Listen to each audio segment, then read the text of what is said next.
Welcome to TAO Dog Yoga. I'm Steph and this is my dog River. And we are so excited about this practice to share with all of you surrounding around gratitude. And when I think of gratitude, I think of all the things I am grateful for from my heart. So we will be moving through a flow with heart opening poses. Once we go through our flow, we will also be adding in a few really nice heart opening stretches for our dogs. For this practice, you'll want to have your yoga mat for yourself. Your dog can lay on your yoga mat with you, or you can have a little bed for them to join you in your practice. And you'll want some of your dog's treats or some kibble to move through the exercises we'll be doing with our dogs. Let's get started. Come to a comfortable seat on your mat. You can invite your dog over and just ask them to lay down beside you. If your dog is moving about your space, that's totally fine. You're just going to continue to breathe and come into your yoga practice. Our dogs are our mirrors, so they will pick up on that and also start to settle in with you. All right, come to your comfortable seat. Shift around a little. Yeah, really get comfortable there. Good.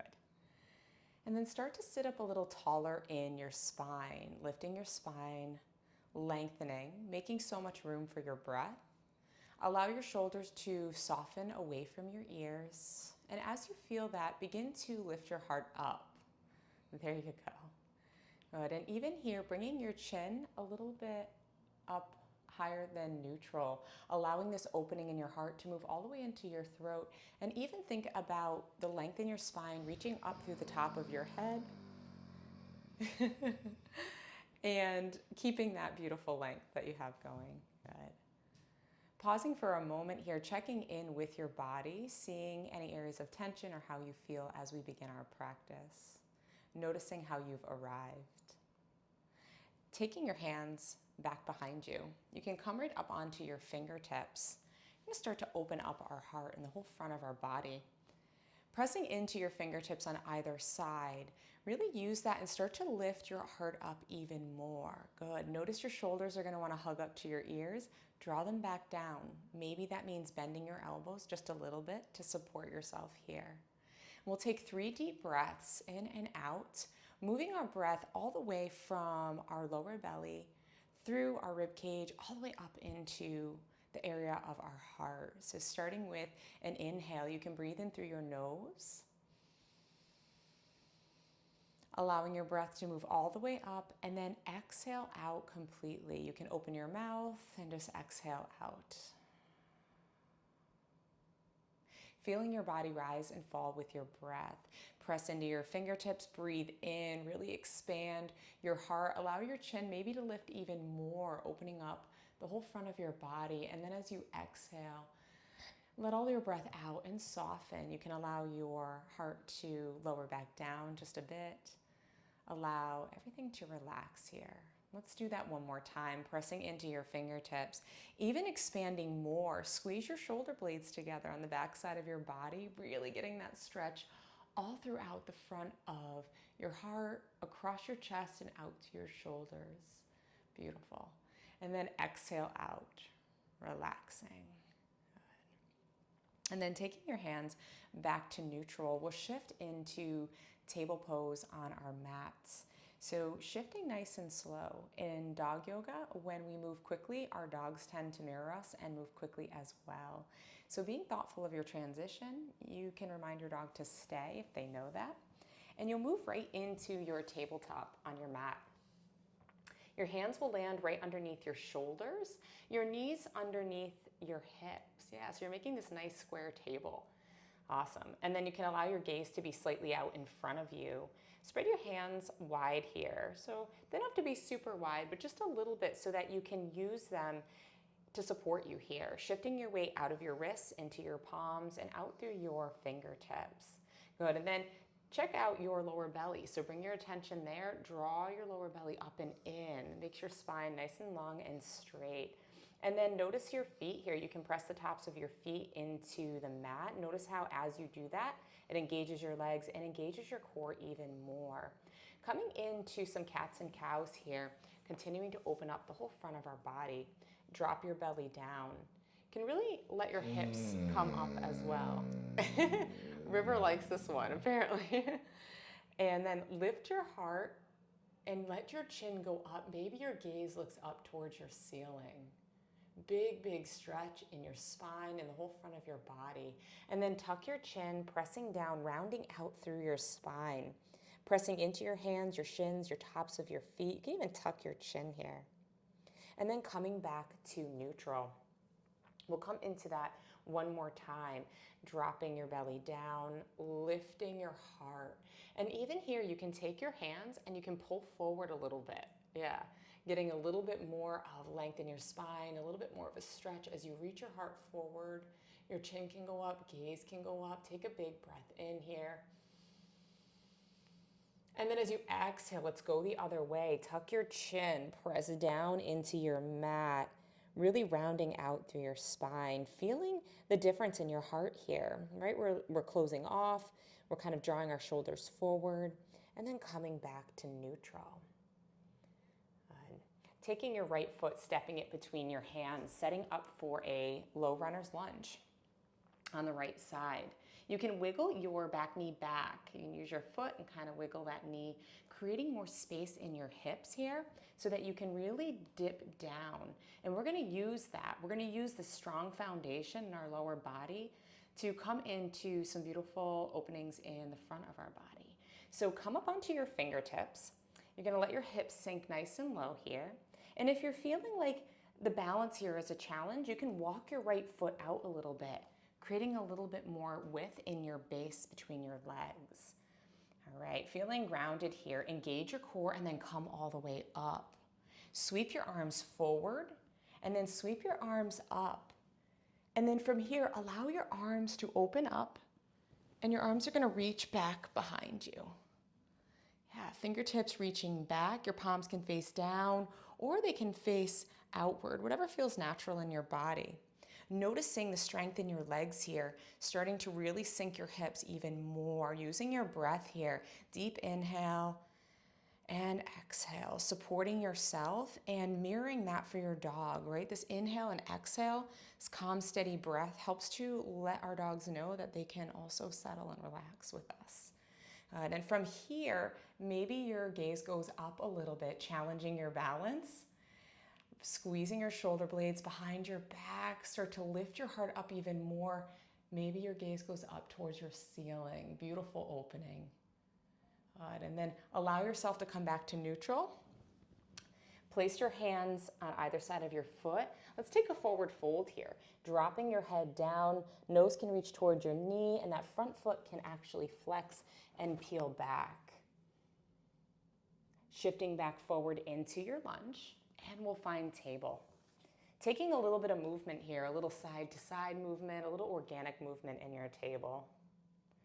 Checking in with your dog, seeing what your dog is doing. Maybe your dog is settling in, or maybe they're still a little active in the room, right?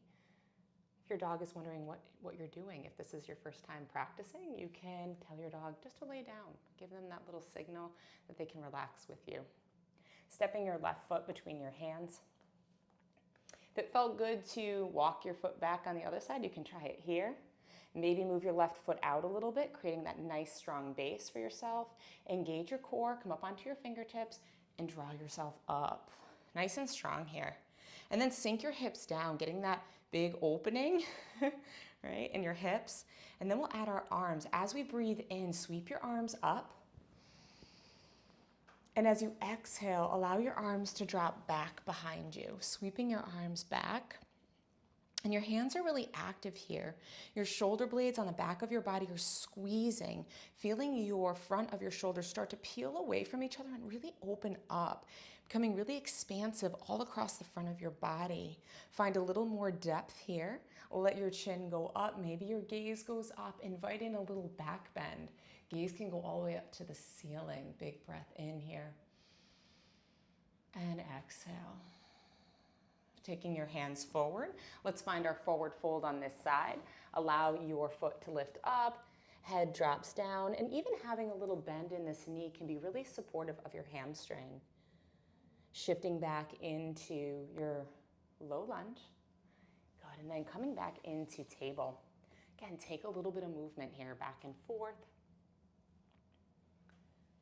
Good. And then setting up for camel pose, coming up to a kneeling position and checking out your legs. Your legs can be about hip distance apart, right? In line with your hips. And your tops of your feet can be pressing down into your mat. Maybe it feels good to you to have them curled under with the balls of your feet up. So that's your choice here. And for camel, we'll take our hands, taking our thumbs and lining them on either side of our spine, finding those muscles that support your spine here, wrapping the rest of your hand around your waist. And then think about your elbows here. Start to draw them together and start to take your hands and draw them downward, lifting and lengthening your spine. And your gaze can be out in front of you, and check out your chin. It may feel good to have it tucked a little bit at first, and then see if you can lift it maybe to neutral, even up a little bit, allowing that movement from opening your heart all the way into your throat, right? Letting that really be open there.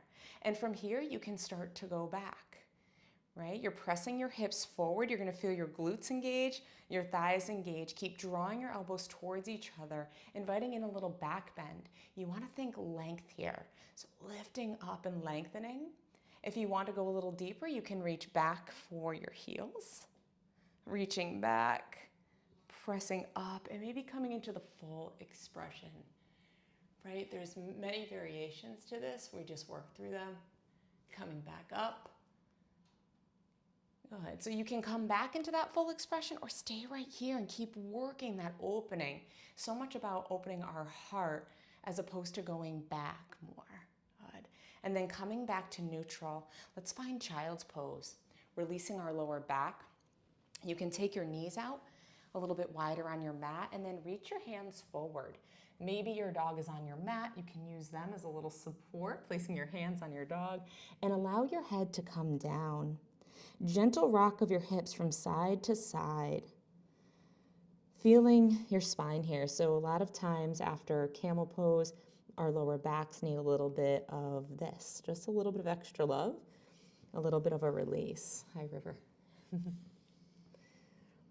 Good. Really letting your head go here. Let the tension relax and soften in your head, your neck, shoulders. Good. And then walking yourself back up to seated on your mat. Good. And we'll move into working with our dogs.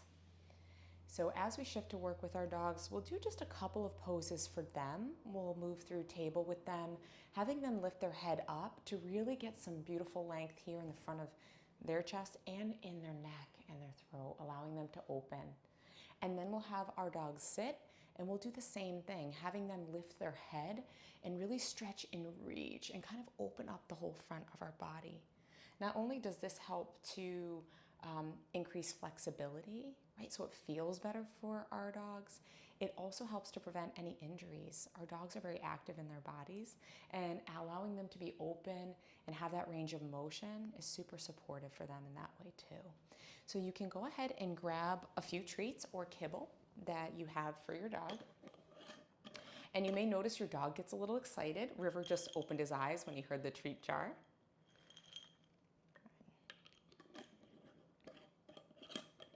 And if this is the first time you're doing stand with your dog, you may notice they offer a sit or a down, and that's totally normal, super common when you first begin to do dog yoga with your dog. So we're just gonna help support them by luring them. So what that means is taking a treat and putting that right on your dog's nose and having them follow you and your hand right onto your mat. So you wanna work on a non-slip surface, your yoga mat or a rug for our dog yoga part. So to get River up, since he's so relaxed, I'm just gonna take one of his treats and I'm just gonna toss it a little bit until I'm free. He can go get it.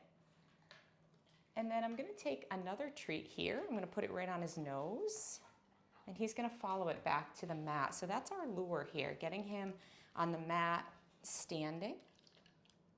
Good, you can try that with your dog. And then once they're there, you can feed them 3 pieces for holding that stand.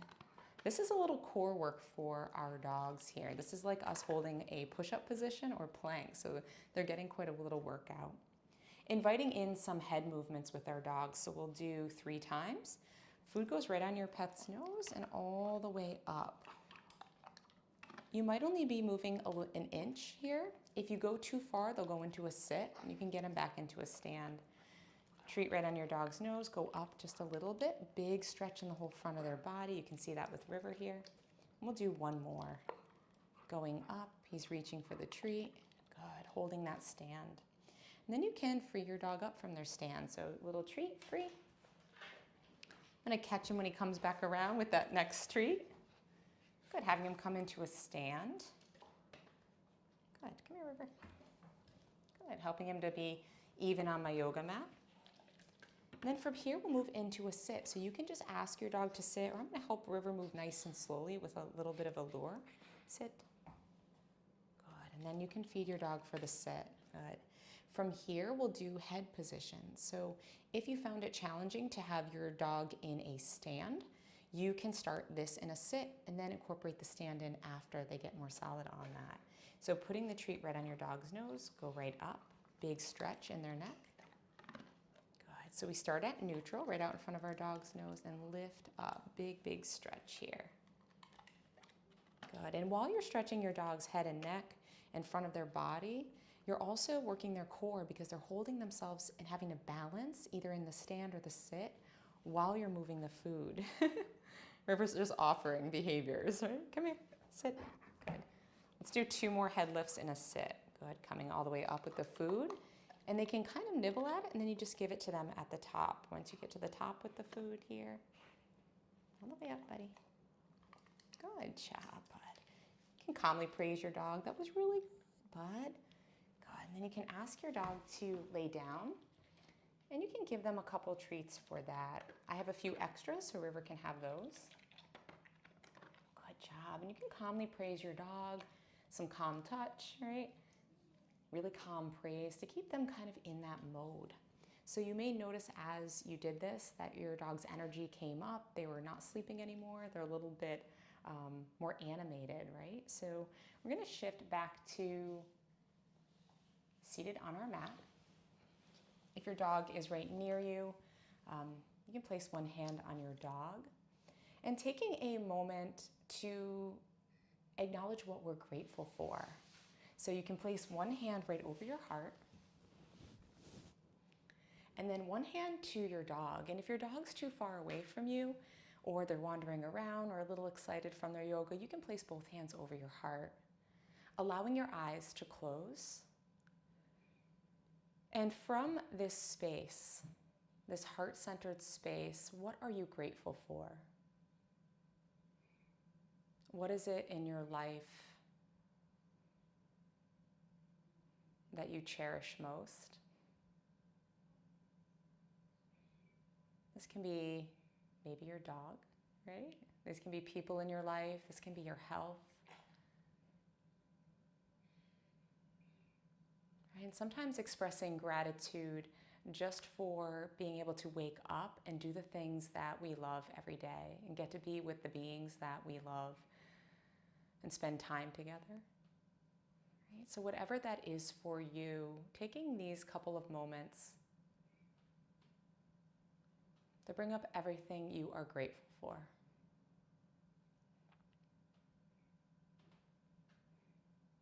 Feeling this connection to yourself and to your dog, and knowing that this connection exists always.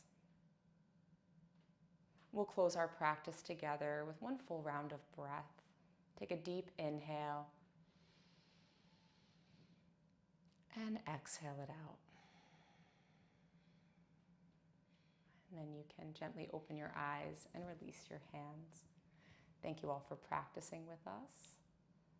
We look forward to seeing you back here at TAO Dog Yoga and practicing in the future with all of you and your dogs.